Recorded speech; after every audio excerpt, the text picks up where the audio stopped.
Hey everyone, welcome back to the I Heart Podcast. My name is Jonathan North, and today is another semi-repeat, in that the first 10 or 11 minutes or so will be a review that I did last year with my friend Katie Fabrick, talking all about the French animated film A Cat in Paris. However, after the brief review at the beginning, the rest of the episode will be brand new, as I recently did a Q&A with Katie and thought that pairing it with this short review would be a great way to get to know her. That's all I've got for an intro, so let's get on with the review.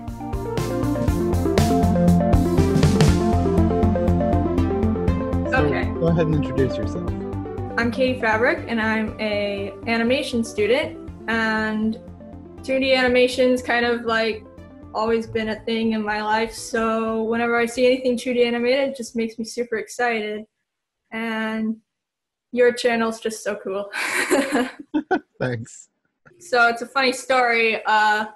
I was listening to a podcast that I like to listen to while I work. Little plug, the Inner Tube. It's cool. Check it out if you haven't watched it. But Jonathan asked a question about branding, and I'm very curious about stuff like that too. So, and I decided to check out his channel because they said he did movie reviews, and I love movies. And I watched one of his videos, and I'm like, hey, these are cool. And then I really liked his Wonderland Wednesdays because I love Alice in Wonderland. Probably not as much as Jonathan. I don't know if I understand the book that well, but it's a good story. And then we just kind of found each other on Twitter, and I was super excited when he followed me back. And so I was like, yes, first cool person to follow me. I don't follow everybody who follows me, but like, if I see they're like interacting with me more than usual, I might check their page out, and I liked what you have. I think I'm excited to see where you end up going, because I think you're gonna do good things. Oh, well, thank you.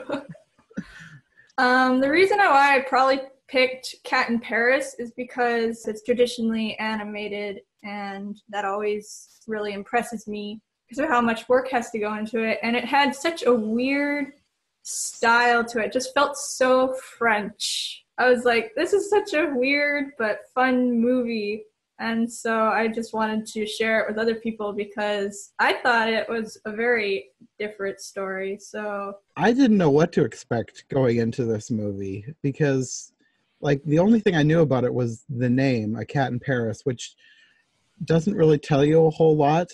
And like, I didn't read the description beforehand. I'd never seen any trailers. I just seen like the poster or the cover art, just the cat on a rooftop. Mm-hmm. So like, I had no idea what to expect, and I was really surprised at how good it was. Don't watch the trailer, it spoils everything. I watched the trailer afterward, and I'm just like, no, don't watch that. It kind of gives away spoilers, so. Okay, I'm glad I didn't watch the trailer then. I like how they don't explain everything, like all the backstory to the characters, because it really feels like it's told just like, here's some people, they live their lives. You don't need to know from their childhood to their adulthood what motivates them the entire life. They just kind of just start showing you, and you can fall in love with these characters. Yeah, you kind of figure out what has happened in the past based on their dialogue. Yeah, and I'm just like, why don't people do that more often? So without giving too much away, why don't you like tell the viewers a little bit about the movie? So the movie is about a cat who lives two lives. During the day, he lives with a little girl named Zoe, who is adorable in my opinion. And then during the night, he's a cat burglar with a cat burglar.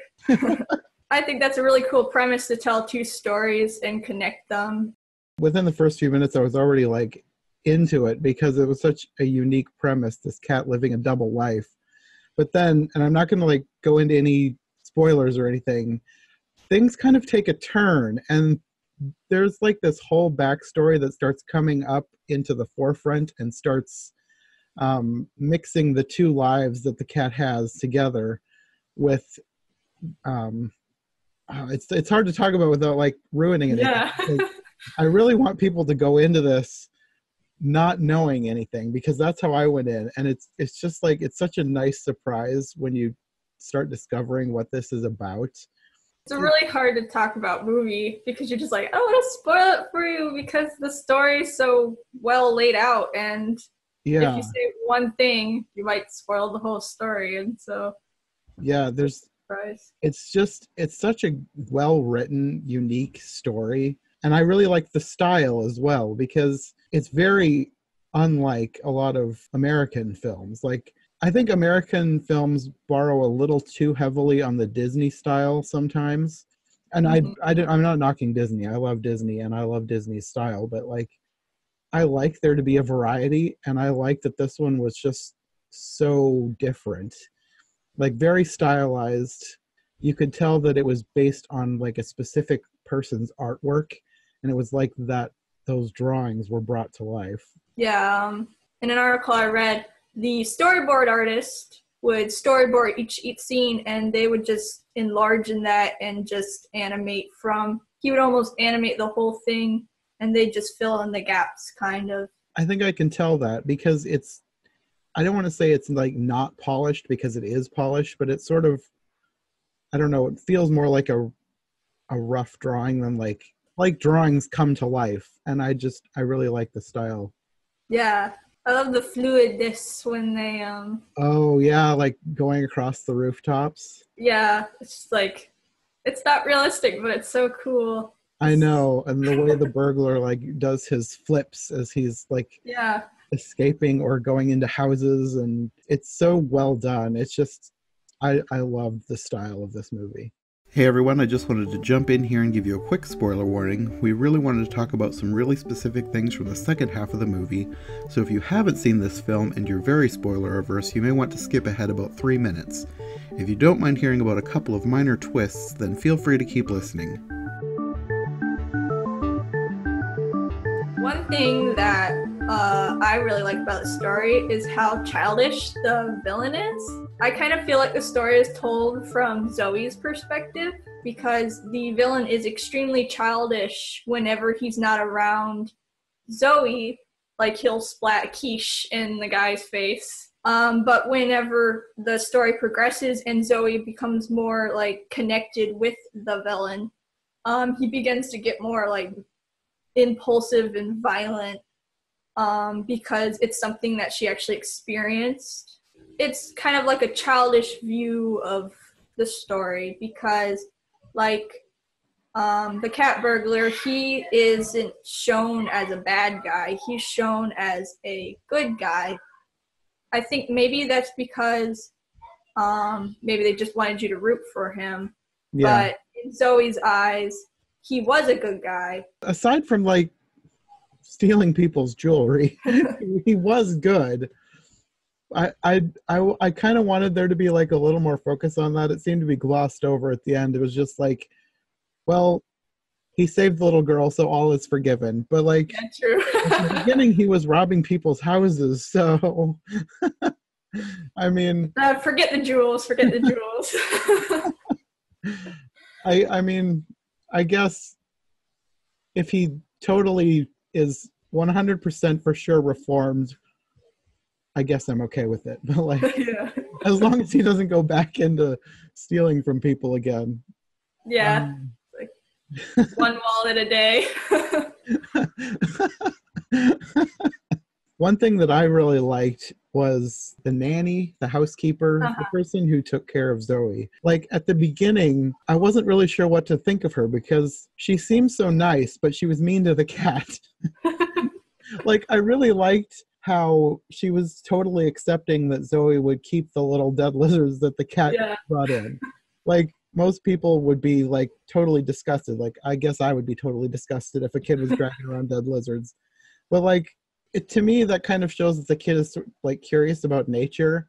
And I feel like that, as much as I want to be disgusted by that, I would feel like I would need to like be accepting and sort of nurture that curiosity. And I liked that the housekeeper was that. But then she was mean to the cat, and I was like, why is she so nice? Also mean at the same time. And then you find out that she's actually working with the villain.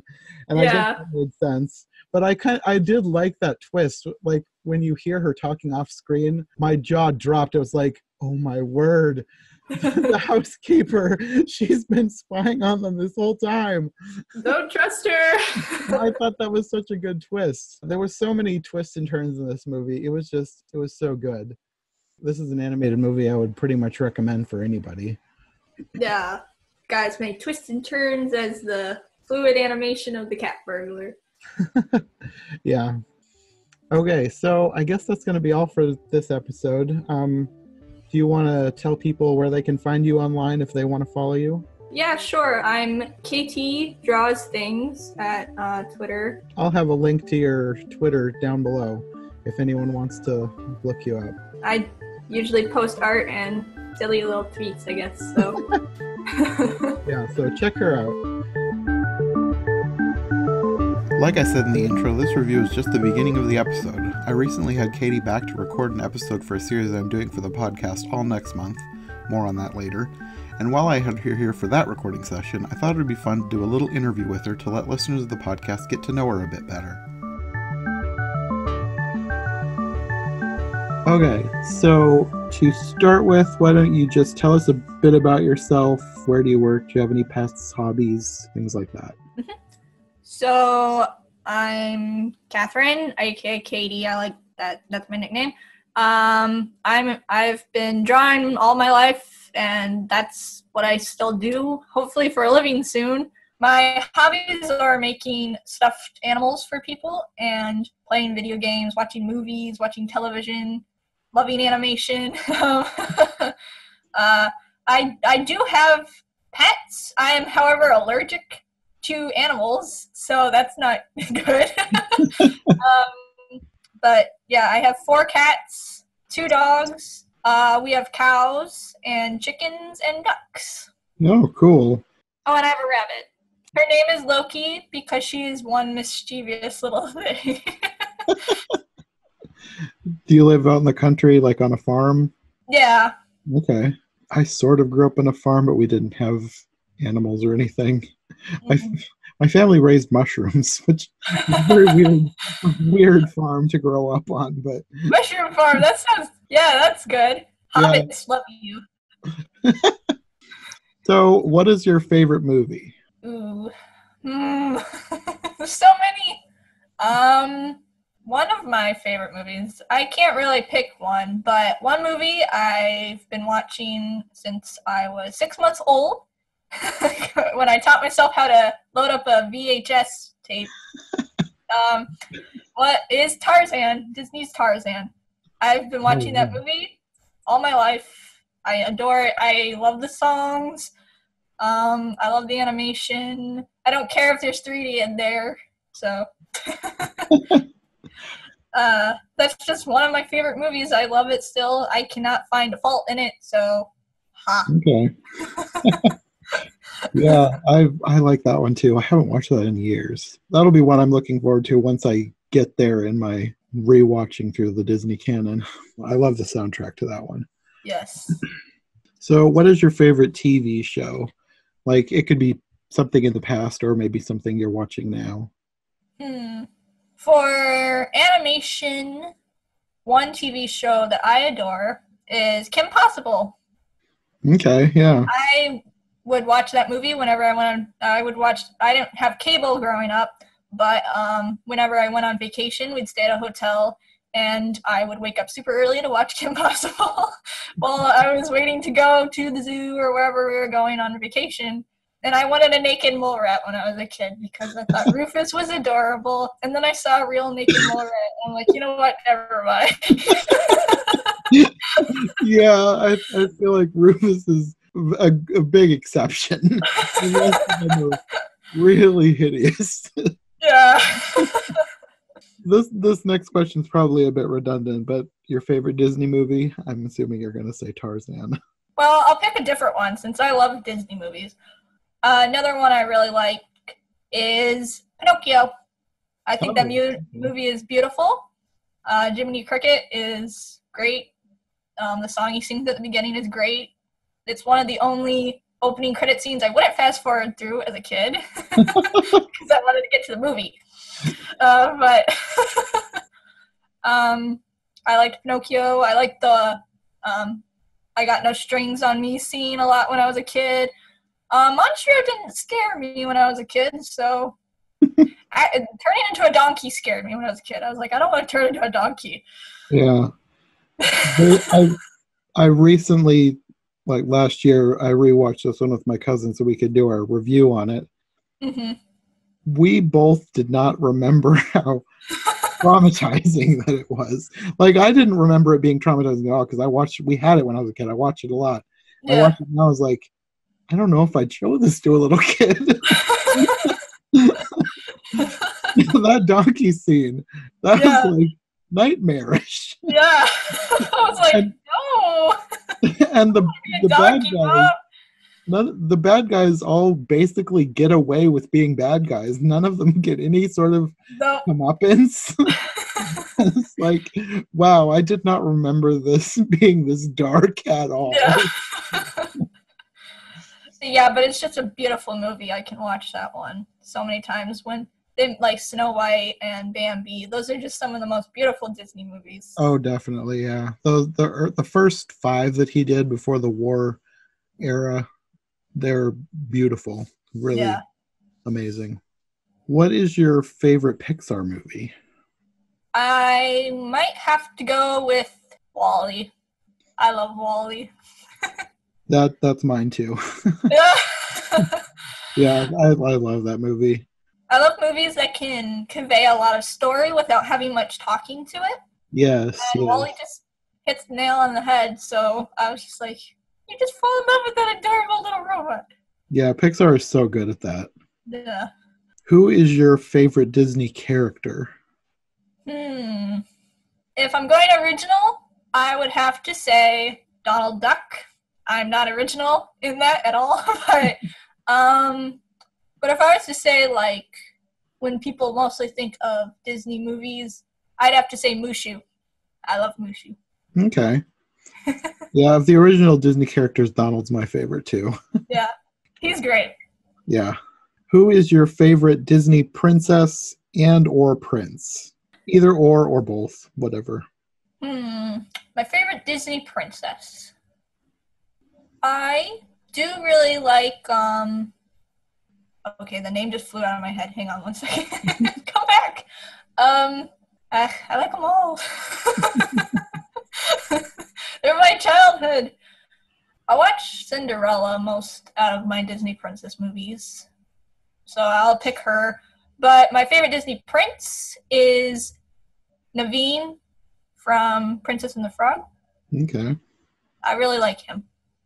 I saw that movie once. I need to rewatch it. Yeah, it's good. I like that movie. What is your favorite book series? Book and or series. Like, if you have a favorite standalone book or a favorite series. Mm-hmm. I really like Inkheart. I cannot remember the author's name. Sorry. So. I don't know that I ever read the book, but I remember I saw the movie years ago. I don't remember much about it, but I remember the movie. That's another movie that I will say that I enjoy and most people didn't. I think it did a good job of narrowing down the book. However, I do not like the sequel books of Inkheart. Okay. Because, spoilers, they killed my favorite character. Oh, okay. Don't do that! I love Narnia. Mm-hmm. Hobbit. I loved Hobbit when I was a kid. I read that 20 times at least. And I did not know how to pronounce any names. So I made them up myself. I still call Thorin Thorn. So, because, I mean, he was annoyed. So I was like, oh, he's a thorn. This one's, it could be from the ones you've already mentioned, but do you have a favorite animated movie? Might have to go with Tarzan on that one. I still really love that movie. Okay. I kind of figured. Yeah. What is your favorite animated series? And this is another one you could do past or present. Well, right now, I'm really enjoying the rebooted DuckTales series. Yeah, that's a good one. Yeah, because Donald. Yes. And I really like Webby. Yeah, Webby I like her too. It's just like, oh, that was me as a kid, and that just really resonates with me. I was like, yeah, I was that weirdo. I was that weirdo that no one wanted to hang out with. Yeah, she's great. Yeah. Do you have a favorite animator or artist? I've got to say, Glenn Keane, he really inspires me. Mm-hmm. Sean, I know he goes by Cheeks. He is a great artist. He did the character designs for the TV series Spectacular Spider-Man. I can't remember his last name. I'm sorry. That's okay. But I think he's got a really great art style. Okay. And it's very flexible, so he can really push it. And you're just like, wait, that's the same guy? Wow. And I do like Renaissance painters like Michelangelo, Leonardo. Renaissance? I really like residents. I can't speak. Renaissance artists. I'm a Native American. I can't speak English. Yeah, but I like them as well. Okay. Paintings are cool. And I wish I could do it, but I can't do it. Yeah, me too. I can sort of do it, but not to anywhere near that degree. No. You're just like watching someone paint and you're like, okay, that looks nice. And then they add one splash of color and you're like, wait, when that looked like that, now it's just like gorgeous. That's not helping me. I can't learn how to do that. Yeah, I know the feeling.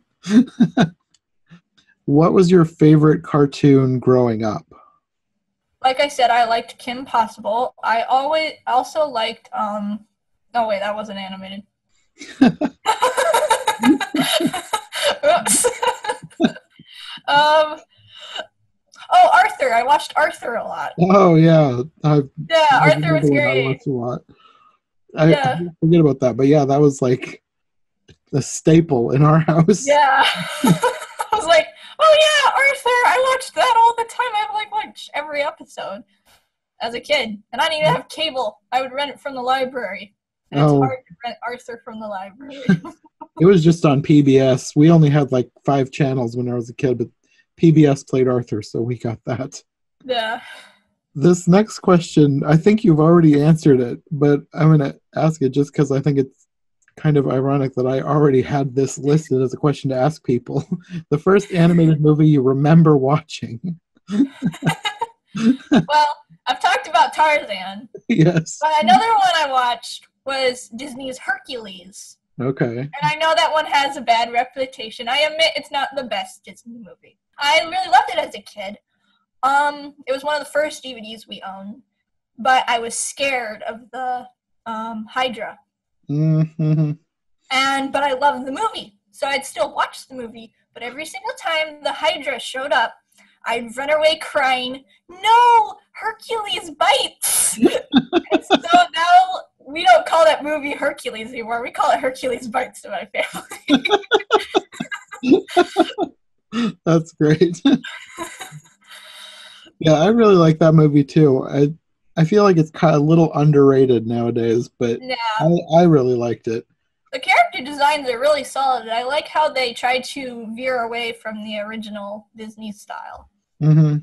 And the music is so good. Yeah, the music, you're just like, you gotta jam to that music. That's great. What is your favorite animation studio? I really like Disney. I mean, obviously. Mm-hmm. And because I grew up with Disney. I also, on more of my anime, I think Madhouse is a very good animation studio for anime. I don't watch all their stuff. There's too much. But I think they're very good at, anime is really cool, in my opinion. That was my teenage angsty. I was just like, you can't tell me what to do. I'm going to watch my anime. And I was just like, and now that I got older, I'm like, what was I thinking? What were some series that they do? I don't recognize that studio. They did Full Metal Alchemist.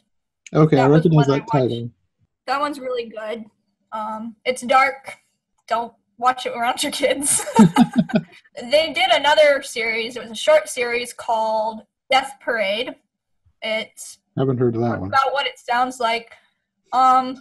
It's quite interesting. It's kind of like when you die, you go to this casino, and then they judge you how you were on life, and if you get reincarnated, or if you go to the bad place. I don't know. I'm going to keep that family friendly. I don't know. Another not kid friendly show, but I think it's very well animated. So I feel like there's probably not lots of anime that's very family friendly. True. Like Studio Ghibli, I know.